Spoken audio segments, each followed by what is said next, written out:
Hello and welcome to the Hoop Collective podcast. We talk about the NBA, which we're doing late on Thursday evening, early Friday morning, I guess.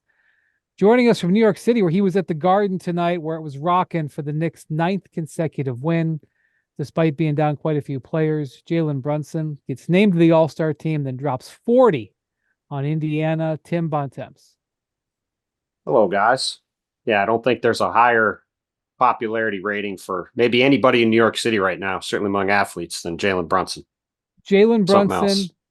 then just a little bit of space, Deuce McBride, right? Well, listen, you could probably put every guy on the Knicks right now. Just that the Garden loves hard-nosed teams. This Knicks team, we'll talk more about them, but it's the definition of a hard-nosed team led by Jalen Brunson, who never shows any emotion and almost was crying on the court. I wouldn't say almost. There was MVP. water in those eyes, baby. Yeah, he was getting MVP chance after making the All-Star team. It was pretty cool. Pretty cool night at the Garden. Joining us still in Minneapolis. Holy Moses, is he moving up there in February? Van MacMahon. Howdy, partners. I tell you what, man, it's just been nice weather. The Has people been up nice, here, actually. it I has walked my been. dog in shorts tonight. People up here so friendly. I can't wait to go back to Dallas, though, where I know everybody misses me. By the way, they're Cozy Earth shorts, part of our new sponsorship here Oh, at the Hoop Collective, and they are nice. That's an unfettered, unrequested endorsement there. I do Putting them believe on I have a tonight. package waiting on me upon my return home. I'm looking forward to. You should, if you got shorts, you should be looking forward to it because they are very nice. All right. So Bontemps, the Knicks with 9 straight wins. They get 2 All-Stars named today, Julius Randle and Jalen Brunson. Some news on Randle with his shoulder injury. Just wanted to know if you could take us through that and just what the scene is like over there at the Garden right now. Yeah, so Julius Randle going to be reevaluated in 2 to 3 weeks with this dislocated shoulder. Tom Thibodeau got asked by our old pal Ian Begley if they could rule out surgery, and he sort of said, "I don't know what's going on with that." And I think it's noteworthy that it took several days for there to be even this update on Julius Randle. I think he was getting a bunch of opinions, one way or the other. I'm not sure, but as you have said, these shoulder injuries are tricky, especially with the guys we know like Julius Randle. Maybe outside of Giannis, the most physical player in the league, certainly at a forward spot. So we will see what that looks like in the coming weeks. But no Giannonobi, no Quentin Grimes, no Mitchell Robinson, no Julius Randle. Does not matter. The Knicks play the Pacers. They can't hit a shot the entire game. They're down most of the game. Also doesn't matter. Jalen Brunson, really a guy who never lets anybody see any emotion at all. He clearly was angry about foul calls all game. He was very demonstrative with the officials, which he usually is not, and gets hit in the face with 2 minutes to go, clearly, by Andrew Nembhard. Gives up a layup to put the Knicks down. Looks like maybe things aren't going to go his or the Knicks' way. He comes down, immediately gets an and one on the next possession, misses the free throw, leads to another bucket. It was sort of a storybook night, mentioned before about his reaction after the game on the court. And it's just like, this Knicks team, we've talked about them a bunch, but it's built in the image of their coach. They just show up with a lunch pail and work every day. And Tibbs, who, as we know, is not exactly a sentimental guy or emotional guy publicly. Well, his emotions are all one direction. There's only one emotion. Yes. But I asked him about Jalen Brunson making the All-Star team and the scene after the game. And, Tibbs, as we know, has known Jalen since he was a very small kid. And I thought it was pretty telling how he started talking about, even when Jalen was a little kid, he would come to the games and be mimicking Latrell Sprewell and Allen Houston and Patrick Ewing. Didn't mention Rick Brunson. Thought that was noteworthy. Mentioned every other guy on those Knicks. But he was like a parent talking about Jalen making the All-Star team and said, there's always been naysayers at every step of the way, and this guy has always proved him wrong. That's true. At every turn. That's true. you can just see how much the Knicks love Jalen Brunson within the locker room. All those guys were super happy for him to not only make the All-Star team, but to play the way he did today. And Was he doing a any pretty cool story. liaising? Was there any liaison? He did. Tibbs was freaking out after a turnover in that last minute, and Brunson basically told him, "Hey, chill out. I got this." Then went to Precious Achua and said, "My bad," and calmed things down. He definitely did.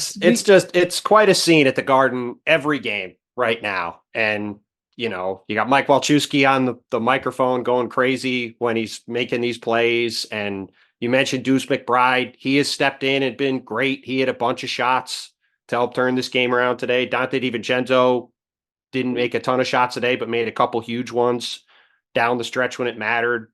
Crowd's loving it. Got LeBron and AD coming here on Saturday on national TV to play 8:30 on Saturday night against the Knicks. Crowd is going to be absolutely lit. To maybe play those two. Well, and hey, maybe the Lakers don't need them. That's right. Maybe they don't need them. But I'm sure the crowd will be completely lit on Saturday. And like you said, 9 in a row, 15-2 since the start of the year. People here are in love with the team and love with Jalen Brunson. It's awfully fun to watch. It did help the Knicks that Tyrese Halliburton is still on a minutes restriction. Only played 22 tonight. Yes, didn't play in the fourth quarter. They also are down 4 of their top 8 players today. He came to the game wearing. Wendy, you cannot give fashion advice. You can't do this. I can on this one. It's some kind of crazy like leather trench coat. No. The trench coat. I'm glad he was wearing the trench coat because it covered up the leather, the all leather. I think Tyrese has slightly better fashion sense than you. He does, but this one was a foul. He doesn't. He has more expensive fashion sense, but it's ugly. Was a foul. He wears a lot of ugly stuff. I mean, he does. He was wearing a diarrhea colored all leather outfit. What do you want me to say? That's what it was colored. And it was a rare L for Tyrese Halliburton on the day he was named All-Star. Or I guess he was named All-Star last week. He was named All-Star. He was an All-Star a week ago. Don't wear that during All-Star weekend. Jeez. By the way, what do you think is going through Rick Carlisle's mind while Jalen Brunson, the guy who he demoted during his last playoff series with the Mavericks, Trey Burke was getting minutes over Jalen Brunson in Rick Carlisle's last playoff series. And Rick talking pregame, all the haters and detractors have always been down on him. It's like, Rick, you're the one who pulled the plug on him in a game 7. Well, I was going through Mark Cuban and Luka Doncic's mind today. That's more what I would like to know than Rick Carlisle. Jason Kidd, too. I mean, it was, but here's the thing. It was already over by then. Like, he was already a Knick by then. By when? Or that was in his last year? I thought it was his last year. No, that was in his second season. That was the year before. Oh, the year Carlisle's before. Last third and sixth. Yeah. Carlisle's last year. Right. Yeah. Okay. Right. Yeah. Yeah. And then, by the way, it wasn't the Mavericks didn't make a tough decision. They did. Don't let Mark Cuban and the Mavericks off the hook. They never made a difficult decision. They said, "Oh, the Knicks are offering you that. We ain't coming close. Good luck." So, well, yeah, I mean, they did have to pay a second-round pick for tampering. I think that. Yeah, boy, really regret that one. best second-round pick they've made in a long time. Yeah, the best second-round pick the Mavericks made was Jalen Brunson. Look, one of the things that's important in the NBA, and everybody has their wins and losses. You go to the best executives, and they have wins and losses. Is evaluating the talent of your own players. Yeah. Not only do you have to evaluate the talent of draft picks, evaluate the talent of guys on other teams, evaluate the talent of your own players. That's super duper important because sometimes you overvalue your own players and sometimes you undervalue them. I think all fans can sort of appreciate that. By the way, tonight the Knicks had 3 guys: Precious Achua, Isaiah Hartenstein, and Josh Hart out-rebound the Pacers by themselves, which I think sums up the way this team is playing at the moment. They are, as Will Hardy said the other day, he said it about Isaiah Hartenstein, but it really goes to the Knicks as a whole. They are relentless from top to bottom. Yeah. So the question will be how long they're going to have to start Precious Achua and Hartenstein as their starting front court, and whether that will catch up with them. So they didn't have OG Anunoby. He'll come back. I guess he'll probably start at 4, so it won't be Achua. Yes, he will start for Precious Achua once he is able to play. You have Hart start at 3, I guess, or you could start him at the forwards. Josh will start with OG whenever OG because comes Precious back. Achua played 43 minutes tonight. So obviously Tibbs likes him. Yeah. Tibbs likes you when he plays you into the ground. It's his love language. Yes. But it will be interesting to see if the Knicks have they haven't felt the loss of Mitchell Robinson, and they haven't felt the loss of Julius Randle yet. Well, as we talked the other day, they're down 4 rotation players today, and Evan Fournier didn't play. I think it's safe to say that Evan Fournier is going to be turned into some player Tom is going to play between now and next Thursday. I think they're trying to do that, but I wouldn't say it's safe to say that. You know what Fournier translates I'm going to to? say it now. They're going to turn him into some player Tom will play between now and next Thursday. Yeah, Fournier, it's actually French for trade exception. It is not French for that, and if you look up what it's French for, you're going to be very upset. You don't want to do that. Google it. But especially with the injuries the Knicks have, I'll bet that Evan Fournier is not on the team, and he has been turned into a player by then. Well, as we talked about the other day, they don't necessarily have to do that. They have to make a decision on which direction they're going to go. But, the one thing about, by the way, Jackson chimes in, that was awesome for the Knicks to get OG Anunoby in the Precious Achua trade.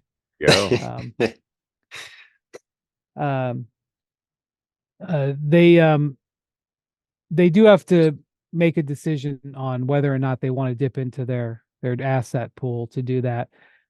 Also, Randall's going to be reevaluated in 2 to 3 weeks. One thing worth pointing out is that one of those weeks there's not going to be any games. That's right. The All-Star game that he's probably going to miss. Oh, he ain't going to be playing in that. Adam Silver's going to be having 2 injury replacements in the Eastern Conference, one for him and one for Joel Embiid, unfortunately. Yeah. On both counts. Right, and one of the guys who has a chance to get one of those, Jared Allen, got dinged up in the Cavs win tonight over the Windy lobbying campaign. There it is. There it is. Subtly. A subtle start to the Jared Allen lobbying campaign. I don't think it was very subtle, pal. He had while I'm at it, he had his 17th consecutive triple-double. You know what? I think that 17 consecutive triple-double? Let's settle down with that. I'm sorry, double-double. Actually, hold on. Let me double check. I believe they took away a rebound. Yep. Oh, they did? 14-9. Wow. Hey, look at Windy. He's trying to inflate some stats. He's giving him triple-doubles. He's giving him an extra rebound. Windy, let's at least, hey, we can make a solid case for the guy without inflating his stats. Come on, bud. The Cavs have won 13 of 14, and he's got triple or double doubles in 13 of 14. Did it again. I know. This guy. Obviously a Freudian slip. Some Knicks fans got upset at me today because on TV I said that the Cavs were tied with the Bucks in the loss column. And they were like, no, the Knicks are ahead. And I go, yeah, I know. Don't you hate when people state simple facts without any opinion? I mean, that okay. really that upsets a lot of. Yes, that's a good way to really get people upset. And anyway, so keep an eye on that. So the All-Stars were announced on Thursday. The sort of surprise in the league, I think, was that Domantas Sabonis, no Kings either, Sabonis or De'Aaron Fox got in. Mike Brown. The surprise was that Karl Anthony Towns made it. They made it over them. A bunch of guys. Honestly, I was surprised that he made it over Rudy Gobert too. Yeah. And obviously, if you just look at the offensive numbers, then it's no question. But like the Timberwolves are the number 1 team in the Western Conference, primarily because they're the best defensive team in the league, and Gobert is obviously the best defensive player in the league right now. So that surprised me a little bit. Not that. Cat has a case, the coaches, but I thought the Western Conference coaches read the feature that was on ESPN that ran on Monday on Towns. And hey, listen, Jared Allen's the Windy bump. The Windy jinx has been reversed. Once Windy's on your case, you're in good shape unless it's for the MVP, and then he had to stab Embiid in the back at the last minute and vote for Joker after lobbying against him the entire time. But yes, I am not going to take the bait to correct the record. I did vote for Jokic, but I'm not going to take the bait to correct the record. Like you said, MacMahon. I mean, I'm Carl's an had a outstanding great. baiter. You certainly are. Carl's had a great year, but I was definitely surprised that he got that final spot. I would have thought Rudy would get the second Wolves spot over him. I would have honestly thought De'Aaron Fox would have probably got a vote or gotten the spot over either one of them, given he's averaging almost 30 a game. So that was a bit of a surprise the way that played out. Sabonis is like not far off from averaging a triple double. Yeah, Sabonis has been really good, but I think I know you don't think Fox, Sabonis is any good. You don't know he's ever been an all-star. I think they're going to get. I would have thought that De'Aaron Fox would have been the king that would have been picked. I'm surprised he didn't make it. I tell you what, after watching the Lakers tonight, I can't believe Austin Reeves was snubbed. The Lakers should have had 3. They should have been the first 9 or 10 seed with 3 All-Stars, in my opinion. No, I was surprised.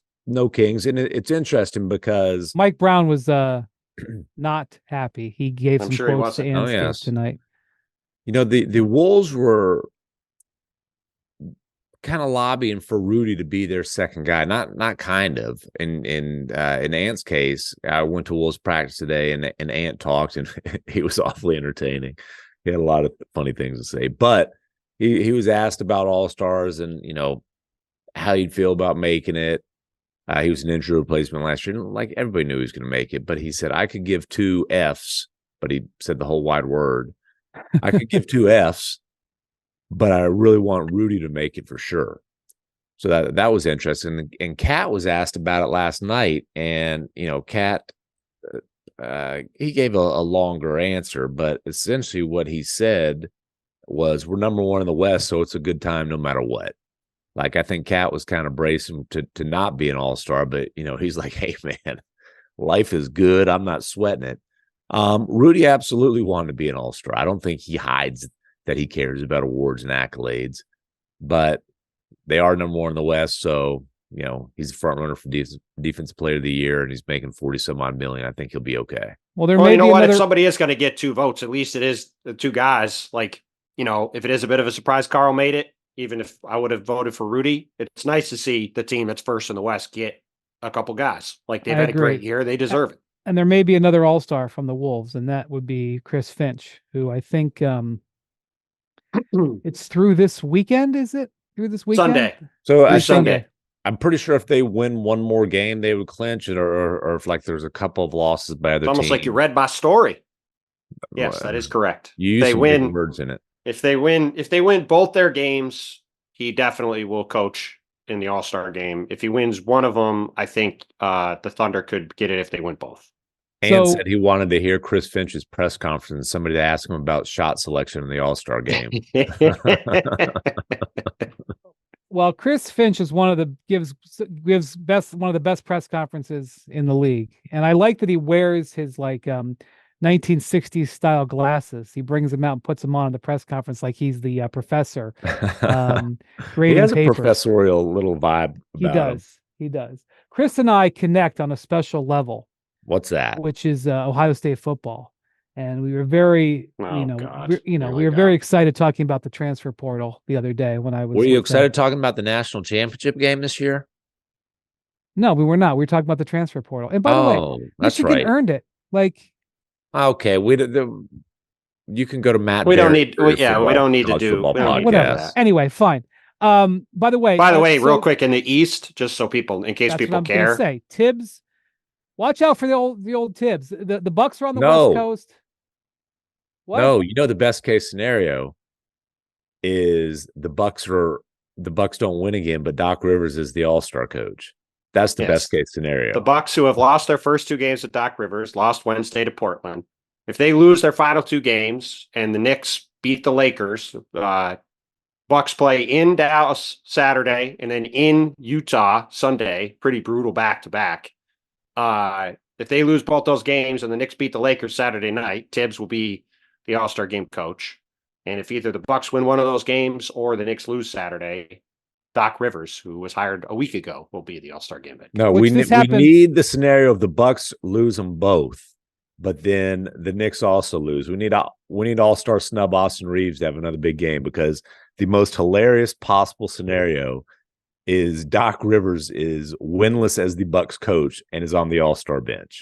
It's going to be a great press release. This happened when Ty Lue replaced David Blatt. That is true. He inherited it and took over. By the way, the reason it's second place is because Joe Mazzulla is not eligible because he was the All-Star coach last year. That's right. So that's whoever is in second behind Boston will get that. So when you look at the the overall All-Stars, there was not that many surprises. I think it was interesting that Paolo Banchero, who's having a great season for the Magic have cooled off a little bit in the second half of the first half.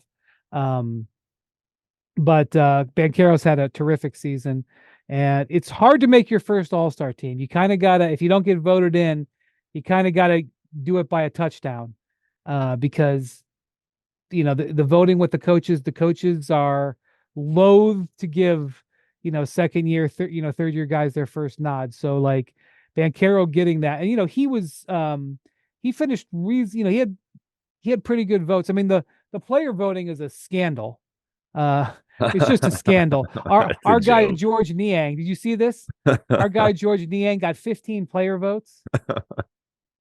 From the player votes, he got 15 votes from players so it wasn't even just his Cavs teammates. There was Cavs teammates and other people. Hey, we love the minivan. He was in Utah. Listen, he's beloved around the league. Come on, that's right. Clearly, the minivan travels. Definitely a winner. Definitely a winner. Mm-hmm. Jackson tells us that Paolo and Shaq are the only two Magic players in history to be Rookie of the Year and then named an All-Star the following season. Not bad company for Paolo. That's not bad at all. Very versatile player, so that was a good thing. Not much of a surprise, but you never. Well, I was surprised. I was surprised the Celtics, and I was surprised Porzingis wasn't an All-Star. I was surprised the Celtics didn't get a third. They have the best record in the league now. Hard to make that case right now after they just lost to the LOL Lakers, but minus LeBron and AD. But I did think Porzingis would get a nod, and then listen. I know the Hawks aren't good, but man, Trae Young's got massive numbers for a guy who's not an All-Star. Trae Young should have been an All-Star for Paolo. I mean, Paolo's had a nice year. I'm not saying he doesn't deserve it, but Trae Young should have made it. Now, he didn't because his team stinks and the coaches didn't vote for it because of that, obviously. But number-wise, it's not debatable. Well, he's also to put it politely, a polarizing player among coaches in particular around the league, I would say. And players. Well, yes. Yeah. Well, period. But he has had an all-star caliber season, and for a variety of reasons was not recognized as such. And look, if I was picking a second Celtic, I would pick Kristaps Porzingis. Ramona wrote a great story about. No, I'm saying I would have picked him over Jaylen Brown. I mean, Jaylen Brown made it. Yes. But if you're picking a second guy behind Jason Tatum, I mean, Porzingis has been at least their second best player this year. Ramona wrote a really good story about Porzingis' fit with the Celtics today. He's been fantastic from them from day one. Wouldn't shock me at all if he's named as an injury replacement. And also, like, Jimmy Butler is one of the 10 best players in the East. I would have put him on the All-Star team over Paolo also, but he doesn't want to be there. We know so you're not a Paolo fan. We know that. By the way, I mean, what are you doing? Paolo's a good player. Relax here. Bam Adebayo also featured in ESPN.com in the last month. Oh my gracious! What is this guy doing? Do you get an All-Star bonus for every guy you write about? No, but clearly. I'm just saying, like, going out there into the field and, like, doing stories on guys who are going into the field. What? Yeah, what going into the field here? Oh my God! The only field you're going into is the cornfield in Nebraska. Shut up. Excuse me, sir. Lord both of those in the Don't field. be telling me and MacMahon about going into Seriously. the field. What are we doing here? Enough, on, man. Enough. Going into the field and pulling important interviews out of these guys that help their profile as they listen. That's why Luka keeps getting voted on the All-Star, because I write stuff about him. So much positive stuff. Yes. Listen, Luka didn't need any assistance. He got in. These other guys, they need, these are two guys that are underrated. Hey, you know what Bam else? You know what Adebayo and else Karl Wendy Towns. did? He got LeBron some MVPs. He sure did. Got Yeah. him his rings, got him his MVPs, He got him his McDonald's points. All-American back in the day. Nobody would have Did known not- about LeBron if not for no. Wendy. Nobody, those guys did not suffer from Hey. from lack of attention. He also got a certain Frenchman, his first Western Conference Rookie of the Year, or I'm sorry, Rookie of the Month. Oh, Freudian slip. Up. Well, I tell you that race is, we'll get to that later on. Tonight's an All-Star, but that Rookie of the Year race is going to be a humdinger, gentlemen. Listen, Brian's discovery's going head to head. It's going to be very difficult for him. Except it's Wendy's not, going to because we split the know which vote. way he's going. It'll be like the J.K. Grant Hill year. Wendy's going to organize this thing to make sure the votes are split perfectly. Make sure they're both standing there holding the trophy. That's right. Get two hands on it. Yeah. Well, anyway, so we'll see two other All-Stars named in the East with Randall and Joel Embiid likely replaced. And I think you're right. I think Porzingis will have a strong case. Trae Young will have a strong case. And I think your guy Jared Allen will have a strong case. Typically what happens is unless there's some sort of critical mass at a position, typically, even though it's technically Adam Silver's call, typically he will just go to who is ever next on the list. Yeah. Which we don't know the list of voting, so we don't know who that will be. Yeah, it's not public. So, and I guess if there's a tie, which is gutless, by the way. The media has to have their votes public. And I'm not saying you got to put the coach's name next to the votes, but tell us what the tally was. Tell us what the ballots ended up at. I would agree. That's the second All-Star reform I would have. The other one would be that there would be more than 12 players. 15. It's time, dude. It's time. Yeah. Well, I saw George Karl tweeted tonight that he said when they expand, when the NBA expands in a couple of years, which is likely, that they should expand. I would agree. If you have 32 teams, you've got the same amount of All-Stars. It's just you got 15 active roster spots now. Right. I mean, it's like there's no reason to still be at 12. Go to 15. Well, we've talked about it before. There is a reason. There is a reason. Yeah. Okay. So, sort of depressing news about Joel Embiid. You wrote the newser on it, and you've covered the Sixers and talked to Joel all year. Bontemps, a meniscus injury is how it's being termed. Yeah. And the timeline has not been decided yet. It was not a good sign, not only that he limped off, but that they sent him home from the road trip. Never good when you get sent home from the road trip, especially with a knee injury. And, the thing about meniscus, I'm not an orthopedist, but there's multiple different things you can do. Yes. You can rehab it and not have surgery. Depending on where the injury is on the meniscus, you can have the meniscus trimmed, where the cartilage is cut away. That is a quicker recovery, but sometimes more of an issue long term. And then you can have or you can have it totally removed. I mean, I don't think they really do that anymore, but there was a time when they just took it all out and said, okay, bone on bone, enjoy your life. And then you can have it repaired, which it kind of depends on where on the meniscus it is.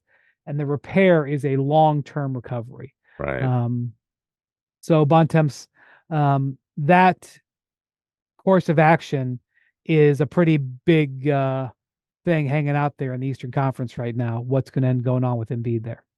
Yeah. I mean, obviously, as Adrian has reported, they're going to analyze their different options and we'll see where things wind up. But ultimately, it's just a real bummer in general, right? Like Embiid has had such an unbelievable year, just scored 70 points last week. He's averaging more points than minutes played, scoring more points than minutes played, as we've talked about. And, if you want to look at it optimistically, he's been dealing with this knee issue. I mean, maybe I shouldn't say this knee. He's been dealing with issues with this knee for a while. And, if he can come back this year and get several weeks but several weeks to recover now and get healthy, perhaps he can come back before the end of the year and be healthy. And going into the playoffs, he can finally have a healthy playoff run, which is what he's always wanted to do and never been able to. But there's also the possibility that this is just another year where one of the best players in the league and a tremendous talent is going to be banged up when it matters. And, we're not going to get a chance to see what this guy will look like in the playoffs fully powered. And that would be a shame because it would be, it's just as somebody who really enjoys watching high level basketball, you want to see the best players at their best when it matters. And we just haven't had a chance to see that with Joel yet. He's obviously a massive guy who's had a ton of injuries over the course of his career. And it's just bad luck and unfortunate. Yeah, I mean, best case, like you said, is that he is able to be back, get his rhythm back before the playoffs roll around. Obviously the MVP stuff that's over with. He's not going to play 65 games. He's not, it's unfortunate, but that's just that conversation is over with. You can cross him off the list of candidates as spectacular as he's been. It's just not a possibility at this point. So let's hope that surgery is not necessary. Let's hope that he can, rehab that thing and be back sooner than later. And like you said, have a good, well, it's healthy also playoff possible run. he could have surgery and also come back. I mean, again, it depends on the nature of the surgery. Yeah, 8 years in college, no medical degree, but I don't like those odds. Well, like I said, I just, hopefully he's able to be back by the end of the regular season and we get to see him in the playoffs, because it would just be a shame if we go through the playoffs and we don't get to see one of the best players in the league out there, because the Sixers have been a fun story. And, they're in a dogfight tonight with Utah. They're trying to go through this road trip without losing all the games and trying to, stay afloat in the East. What's been a rough period for them with all these guys out.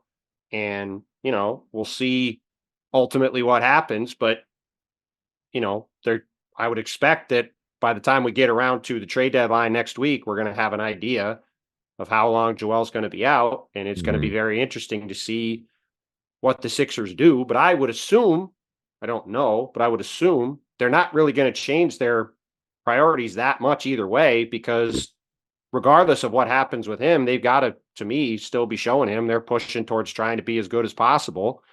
That would see them make some moves to make this team better, but we'll see ultimately what happens over the next few days. Yeah, Tyrese Maxey has 49. We're doing this right now in live. Maxey has 49 points, and it's a 1-point game in the last minute. He may hit 50. Has he had a 50-point game? Yeah. Everybody else has. No, he had a 50-point game against the Pacers, which, like, who hasn't? But it was impressive. No, it's still impressive. It's just more. Yes. It's just more frequent. Yeah. So the Sixers. I'm going to be honest with you. There's not a lot of buzz out there that I've heard, at least. I'm certainly not the arbiter of trade rumors, but there's not a lot of buzz as to what the Sixers are going to do. Sometimes you get a good feel, even if teams don't do it, you kind of get a feel, especially for a team that is expected to be so active. In fact, I've even talked to teams who are saying, not real sure what the Sixers are going to do, because they have a lot of options. They're obviously not going to say, okay, well, let's go get a center, to replace Joel Embiid. That isn't a thing. Yeah, they've got one. They got B-ball Paul Reed, baby. Yeah, he had 30 in his first game where Embiid got hurt, but he has not had 30 tonight. But even if they do get another big man, it's not a guy that you're not replacing him. But, you don't think he's you're not finding another Joel Embiid? Yeah, you're not finding another Joel Embiid walking down the street. I know, but I still, team. Yes, and I know that, but I still see fans say that, like, okay, gotta get a replacement.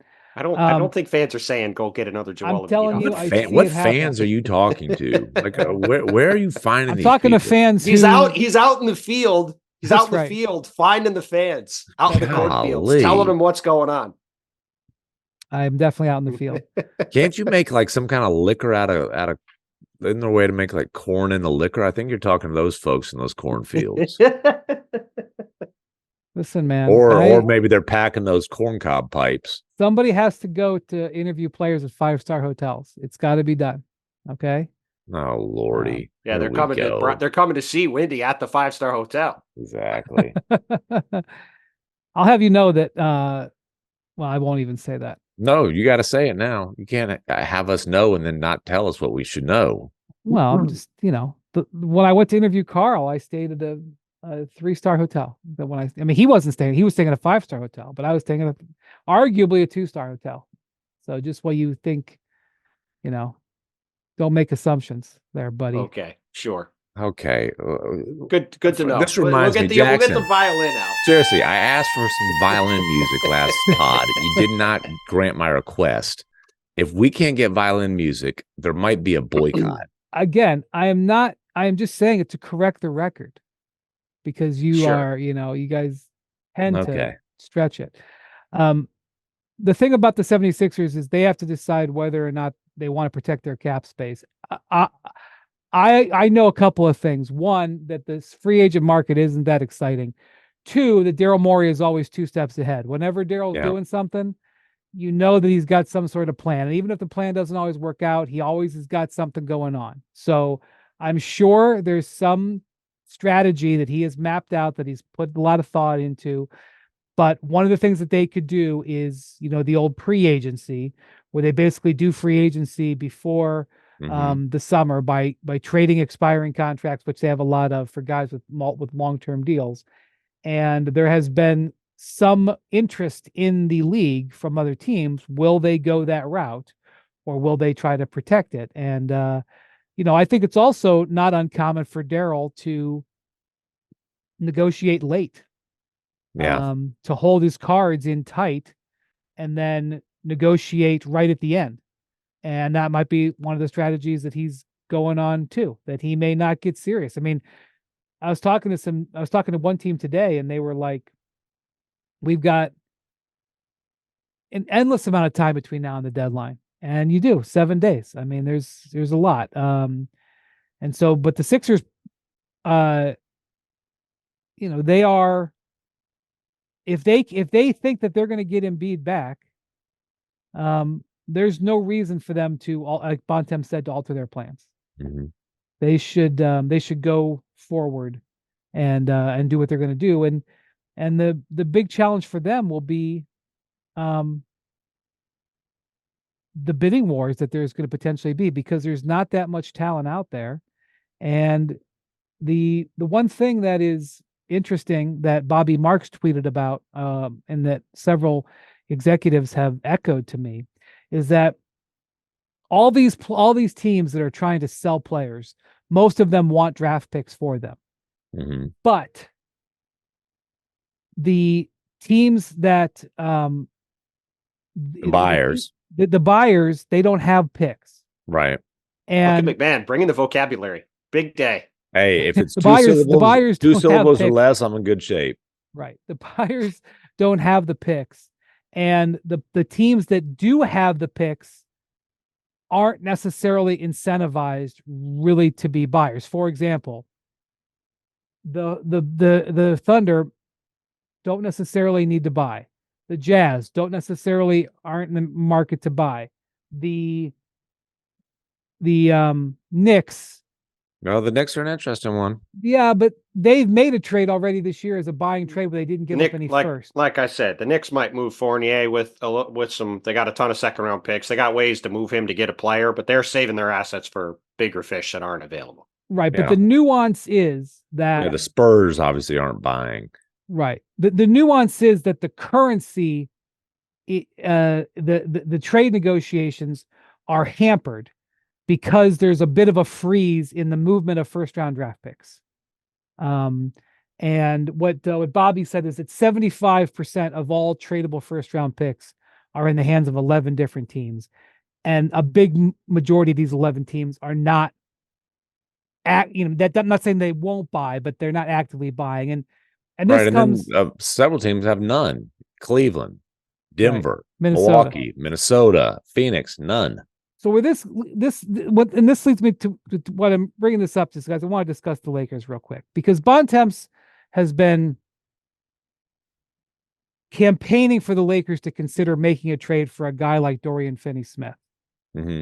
Because even though he is a role player, that he would fit on the Lakers and help them more than a player like maybe even DeJounte Murray, who's not an exceptional shooter, although he's having a good shooting season. And this is where you get into a challenge with this particular trade market. Because the Lakers only have one first-round pick left to trade, which is that 2029 pick, they are under a amount of pressure to make it a major upgrade. Mm-hmm. It's harder for them to justify acquiring a role player with that last first round pick than it is to go out and get a guy who's been an all-star like DeJounte Murray. And so you have situations like this dotted throughout the league at this trade deadline that are slowing things down. And and Or you could argue that most of the trades just happen over the last week anyway, and that's really just going to be what the discussions are over the next week. Yeah, I mean, there's already been a pretty decent flurry of activity, like the Siakam trade. You don't like calling it a blockbuster, but it's blockbuster-ish. OG trade, all the star OG trades earlier in the season, pretty significant. Dame, Holiday, James Harden. Yeah, I'm not sure the injured for injured Grizzlies Rockets swap qualifies as a blockbuster, but it was a trade at least. Well, certainly an interesting trade. Yeah, so that trade, Steven Adams got traded for Victor Oladipo and 3 second-round picks today. That trade just went official a few minutes ago. Oladipo is, I believe, out for the season, and Steven Adams is out for the season. Yeah. Really, this is a move by the Rockets to get a veteran, I assume would be a backup. He'll be a backup. Şengün. And obviously Şengün is their star, is their best player, but they see Adams as a guy who can play 20-ish minutes, probably on the lighter side of that. But what does Ime Udoka value, right? He values toughness. He values physicality. I mean, there's not a tougher, more physical player in the league than Steven Adams. And the risk is, how's he going to come back from this surgery and having missed basically by that point a year and a half of basketball? But he's got 1 year left on his contract.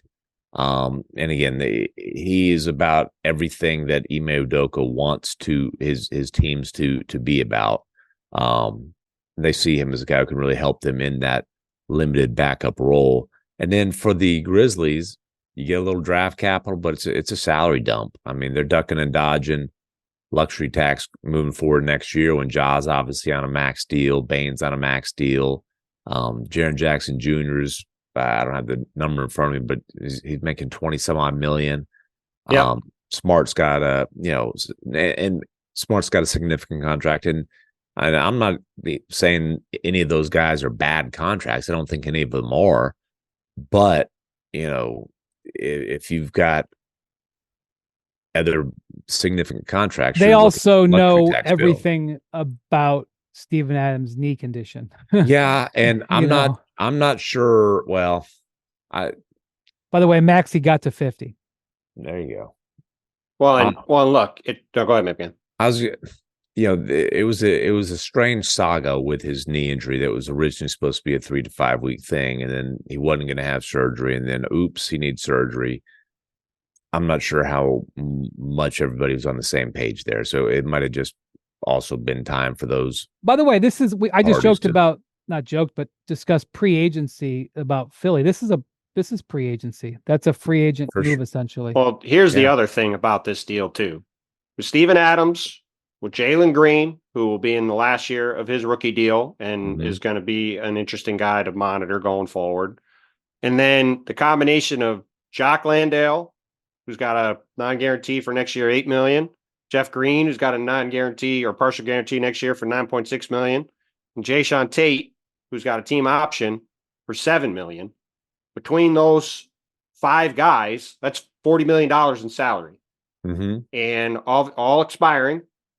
And, the Rockets had been linked to, other players who have money for next year.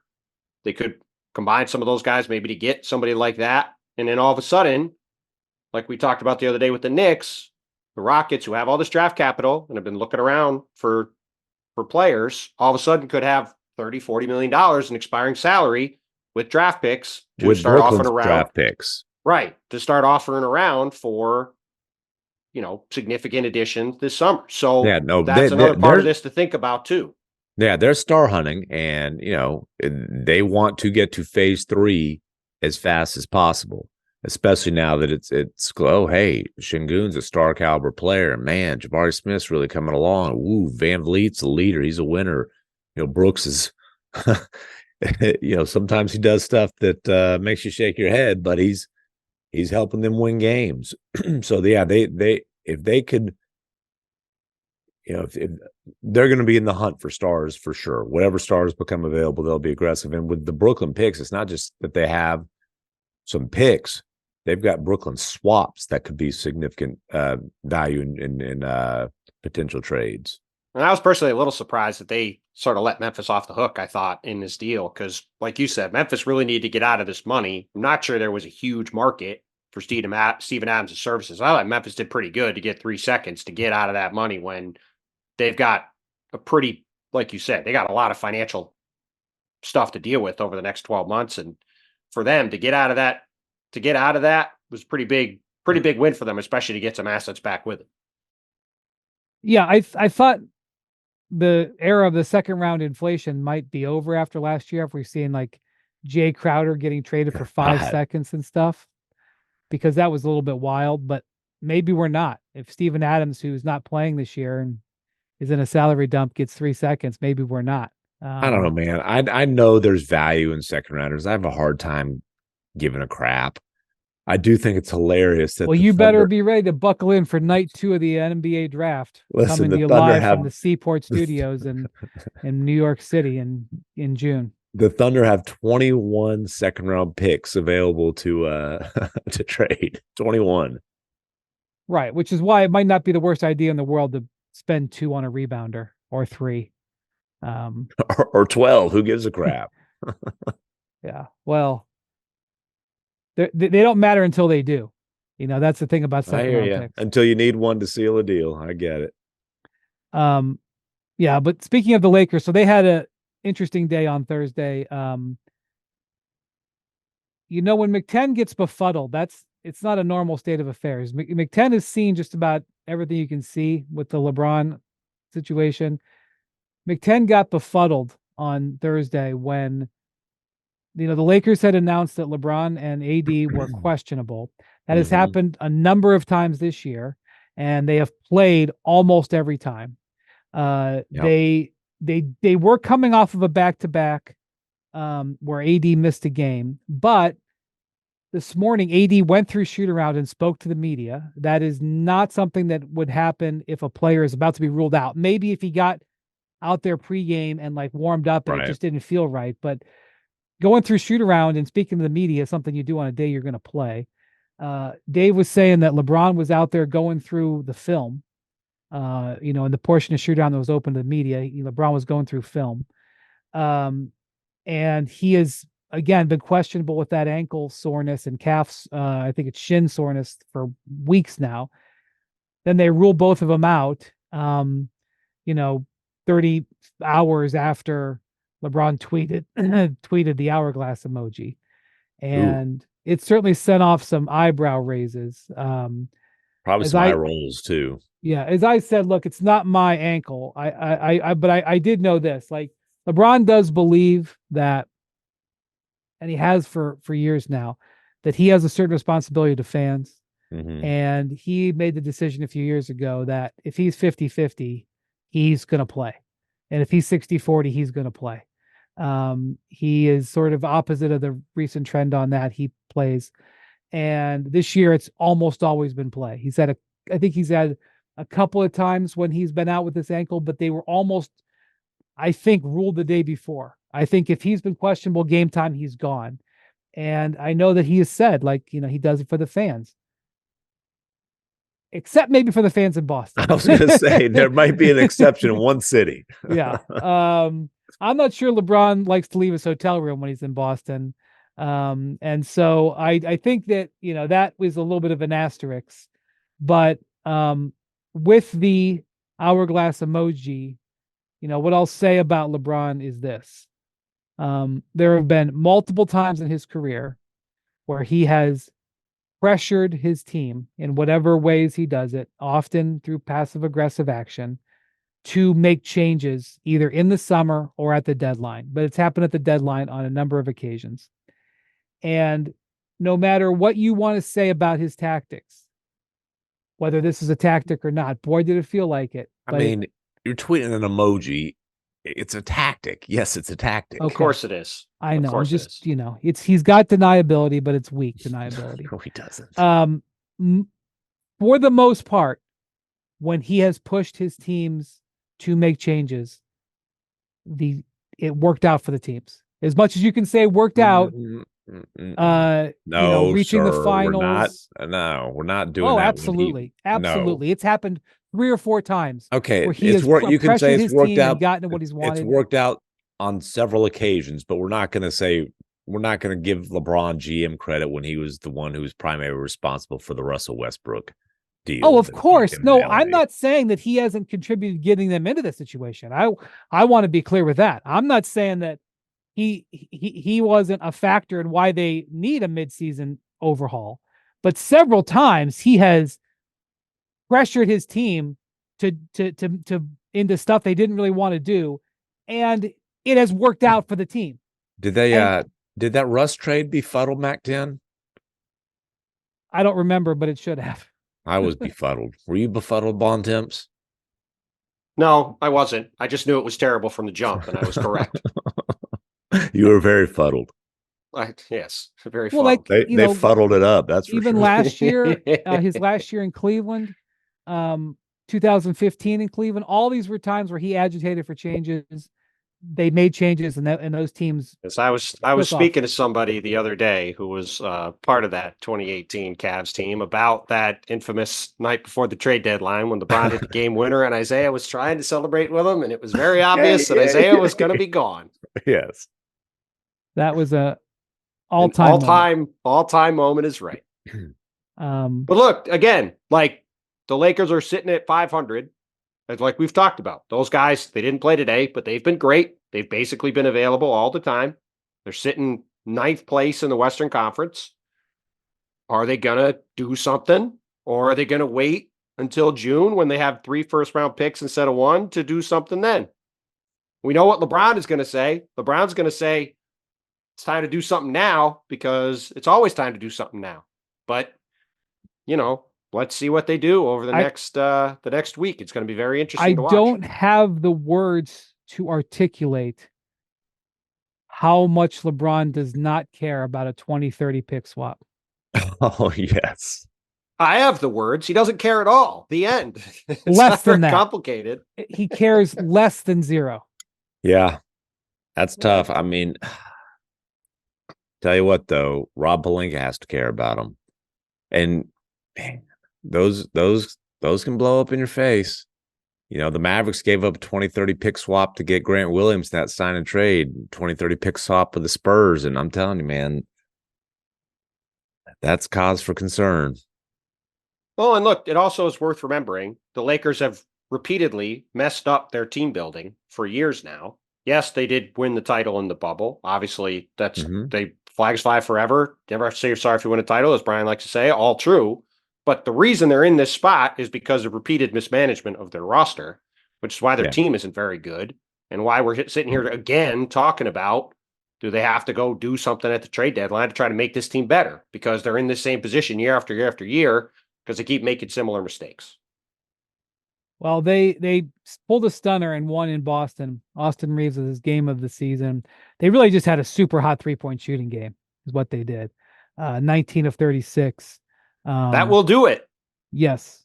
I'm not sure. I didn't really see any of the game, to be honest with you. I was locked into Cavs Grizzlies, if you want my honest assessment. Wow. Showing his fandom. It was a got the maroon and gold pom poms out. Isn't it wine and gold? It was a 2-point game with wine and gold. With like 6 minutes to go. There were two-way guys playing for the Grizzlies, but that's not, dude, that's every game. I know. Scottie Pippen Jr. starts for them now. Scottie Pippen Jr. actually played a very good game. He's played well for him. Gigi Jackson didn't play well tonight, but he's been really good for him on a 2-way deal. Yeah.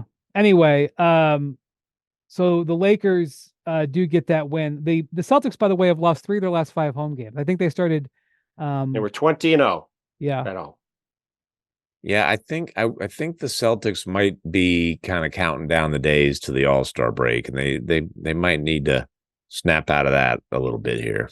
Although Celtics other than Jason Tatum were 11 for 38 from 3 too on a night. The Lakers were 19 for 36. Like sometimes it's a make or miss league, and it was very much a make or miss game in Boston. Yeah, and they still have a 4.5 game lead over the second place team that has a winless code. Right, they're not exactly getting pushed. They're not exactly looking on their rear view. Yeah. I mean, I guess the Knicks and the Cavs are coming, but they're, the Bucks and the Sixers are their two prime rivals. No.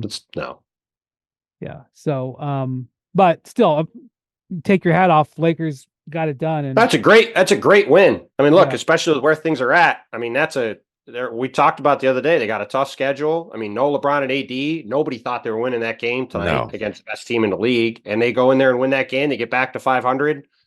They come, I'm sure I would expect LeBron and AD to play Saturday at the Garden. LeBron loves to play at MSG. ABC Saturday night game should be a lot of fun. Like, if they get that game, they're sitting a game over 500. They go to Charlotte, a team that's obviously focused already on the summer. I mean, I wouldn't assume that the Knicks have won 9 in a row and are been untouchable. No, I'm not saying they're gonna. I'm not saying they're gonna win the game, but is this Mac-10 or Bontemps? Well, no. Listen, the USWB. Where is he? You get a win. You get a surprise win like this. The Knicks are banged up. Like if they can come here and steal a win, all of a sudden, it could give them some momentum the other way. We'll see. And all of a sudden, you got to flip that hourglass emoji, baby. Say it, go the other way. All right, before we go, it's February 1st. Ooh, actually, it's February 2nd. Got to the important part finally. That means that we just had a whole month of NBA games conclude, which means that there was some clutch play. Cojones were called for. You know what that means, MacMahon? It is time to shine. Time for the segment that gives hang time a totally different definition, boys. Here we go. Cojones Factor, Player of the Month. I'm going to skip past the honorable mentions and get right to the brass, bronze, whatever you want to call it. Joker. It seems like forever ago, boys, but I don't think we're going to see a better buzzer beater than Joker getting the ball in the backcourt, taking 3 dribbles, pulling up right by the sideline about 40 feet away, Kevon Looney in his face, and banking that bad boy in San Francisco. The best buzzer beater we've seen all season. And by the way, I went back and watched that today.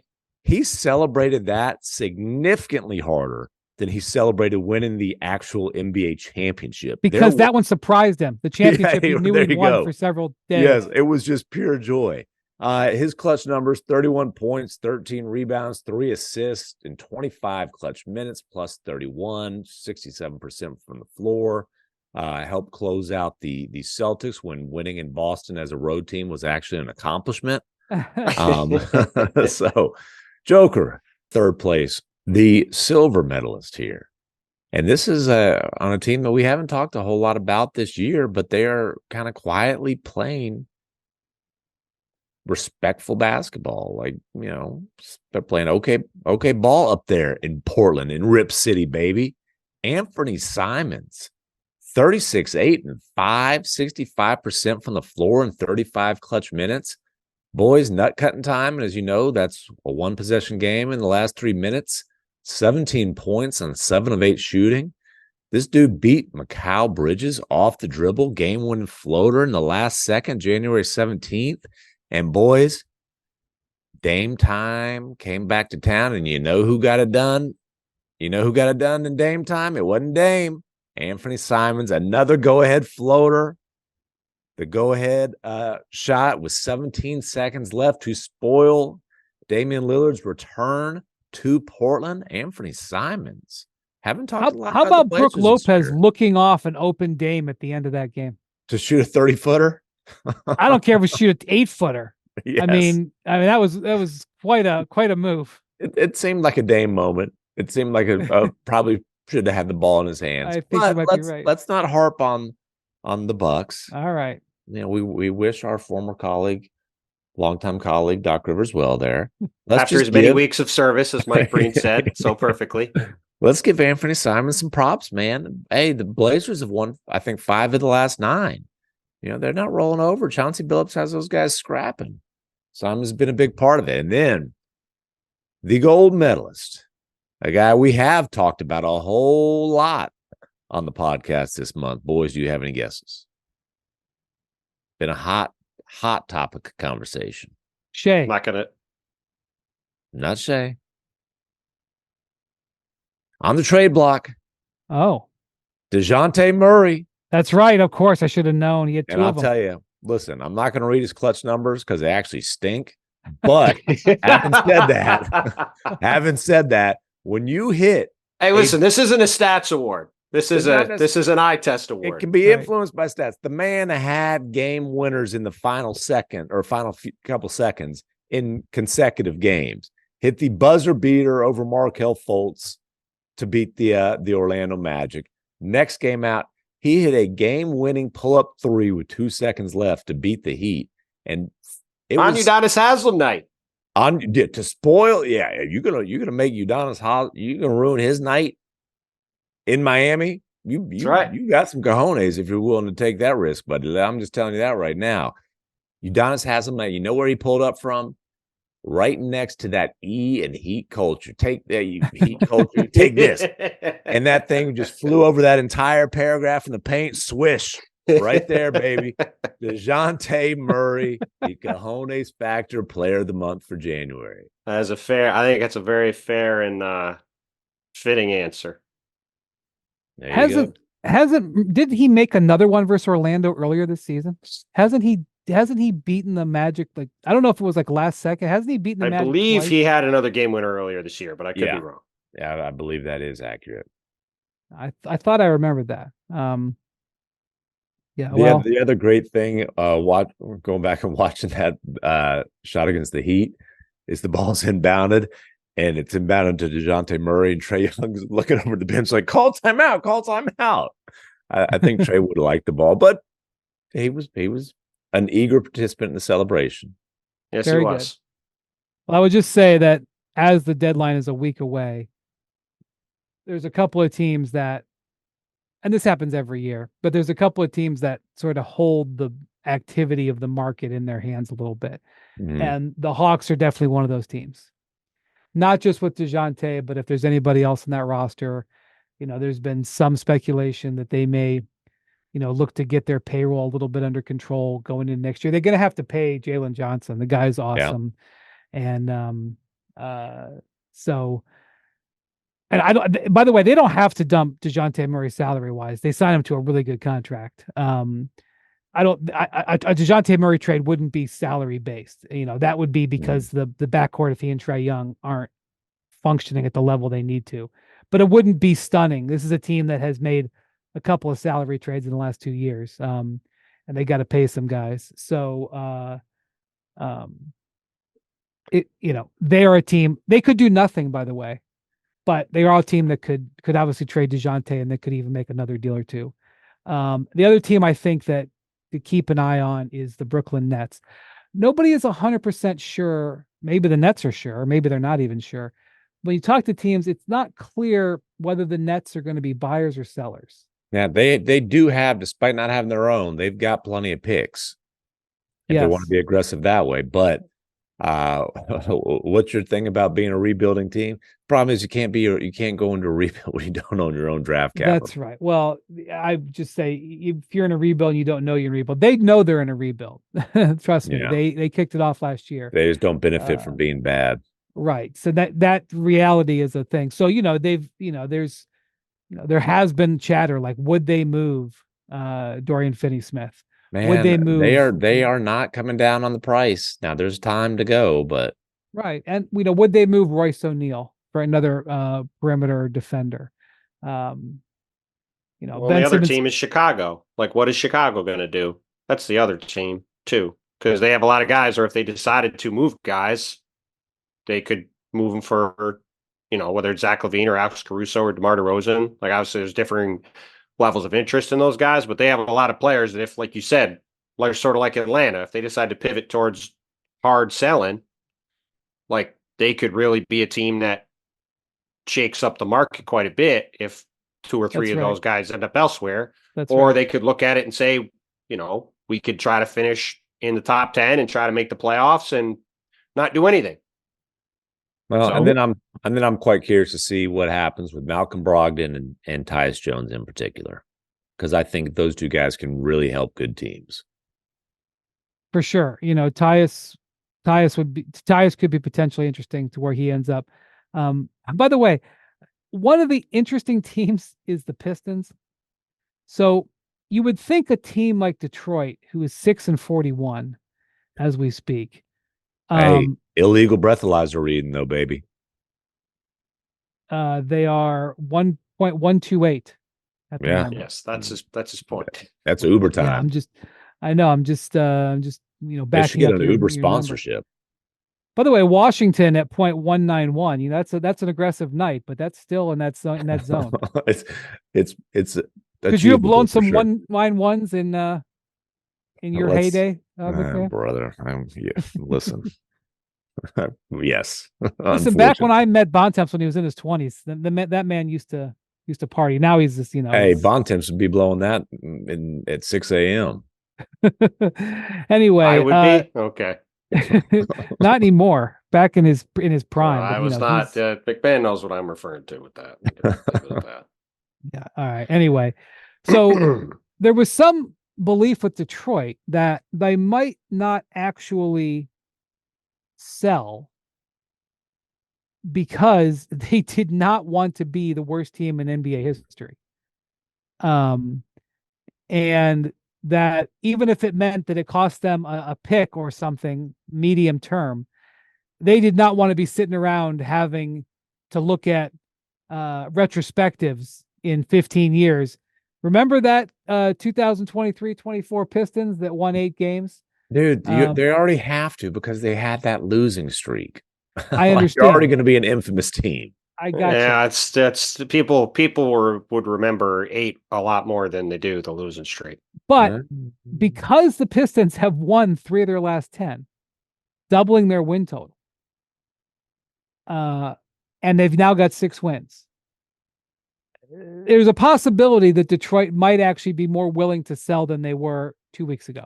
I know that logic doesn't sound like it makes any sense, that a team being historically bad, getting slightly less historically bad would change their trade processes. But if you talk to people in the league, that is actually a concept that is potentially been positioned by the Pistons.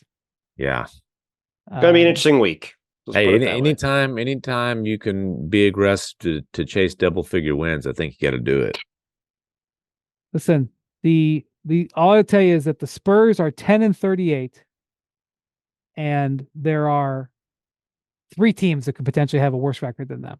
That's where we're at in the league. 2 of them already there. Hey, Pistons at Spurs is going to be one heck of a season finale. There might be some history on the line there. Listen, all I know is Saturday night, I'm not going to be watching,